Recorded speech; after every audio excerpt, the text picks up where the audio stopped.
BJP Madhukar గారు చాలా మంది పేర్లున్నాయి. ఇప్పటికే చాలా ఆలస్యమైంది. మీ అందరికి కూడా ఆకలేస్తూ ఉంటుంది.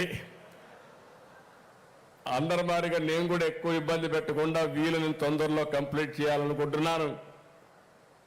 అలాంటి ఈరోజు గౌరవ పార్లమెంట్ సభ్యులు, గౌరవ శాసన సభ్యులు, శాసన మండలి సభ్యులు, వేదికపై నుండే ప్రజాప్రతినిధులు, అదే మరి ఈ కార్యక్రమానికి వచ్చినటువంటి బీజేపీ, తెలుగుదేశం, జనసేన నాయకులు, కార్యకర్తలు, ఈ ప్రాంత రైతులకి, సోదరిమణులందరికీ పేరు పేరున మనస్ఫూర్తిగా నమస్కారాలు, అభినందనలు, స్వాగతం, సుస్వాగతం. ఈరోజు ఒక చరిత్ర, ఒక యుగ పురుషుడు పుట్టిన రోజు, శత జయంతి ఉత్సవాలు జరుపుకుంటున్నాం. అది కూడా ఎక్కడ జరుపుకుంటున్నామంటే దేవతల రాజధాని అమరావతి అయితే ప్రజా రాజధాని ఈ అమరావతిలో జరుపుకుంటున్నాం. చాలా సంతోషపడుతున్నాను. నాకెప్పుడు ఒకే కోరిక, దేవతల రాజధాని ఏ విధంగా ఉందో మనం ఊహించుకుంటున్నాం. అందులో ఒక నమూనాగా ఈ అమరావతి ప్రజా రాజధానిగా ప్రపంచం మొత్తం గుర్తుపెట్టే విధంగా చేయడమే నా ఆలోచన, నా ధ్యేయం. దానికోసమే పనిచేస్తున్నా.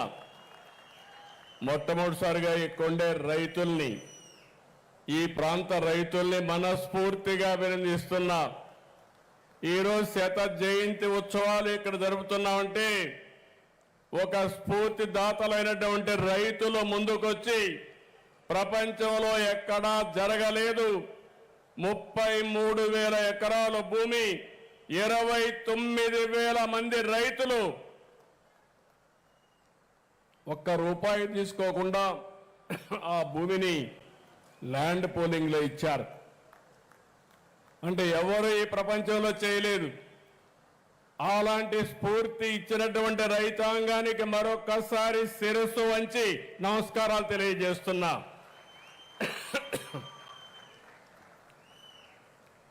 ఈరోజు మనందరం కూడా భారతదేశం గర్వించే నాయకులు, అరుదైన నేత, మాజీ ప్రధాని అటల్ బిహారీ వాజ్పేయి జయంతి గణనీయమైన నివాళులర్పించుకోవాల్సిన అవసరం ఉంది.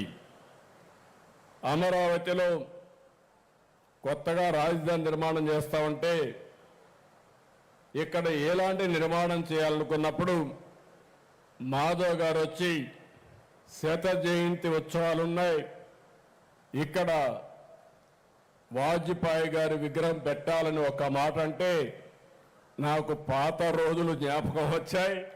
ఇమ్మీడియట్గా చెప్పాను, ఆ నాయకుడికి మనందరం కూడా గుర్తుపెట్టుకోవాల్సింది, చరిత్ర గుర్తుపెట్టుకునే విధంగా అమరావతిలో గణనీయమైన నివాళులు అర్పిస్తామని నేను వారికి చెప్పా. దాని ప్రకారం ఈరోజు చూస్తే ఒక చరిత్రను క్రియేట్ చేసే విధంగా మనం ఇక్కడ పెట్టాం. ఈరోజు మీరు చూసినప్పుడు వాజ్పేయి శత జయంతి ఉత్సవాల సందర్భంగా బీజేపీ ఈ నెల 11వ తారీఖు నుంచి అటల్ మోడీ సుపరిపాలన యాత్రను ప్రారంభించారు. నేను చూశాను, వాచ్ చేస్తా వచ్చాను. నేను మొట్టమొదటిసారిగా మీరు చూస్తే 26 జిల్లా కేంద్రాల్లో వాజ్పేయి విగ్రహాలు పెట్టాలంటే నేను పూర్తిగా ఒకసారి టెలికాన్ఫరెన్స్ తీసుకుని, ఎన్డీఏ అంటే ఈ 3 పార్టీలు కలిసి ఏ విధంగా పనిచేయాలనో పనిచేసే విధంగా ఈ కార్యక్రమానికి స్ఫూర్తిని మనం కోరాం. ఈరోజు అన్ని జిల్లాల్లో అందరూ కలిసి పనిచేశారు, ఒక చరిత్ర సృష్టించారు.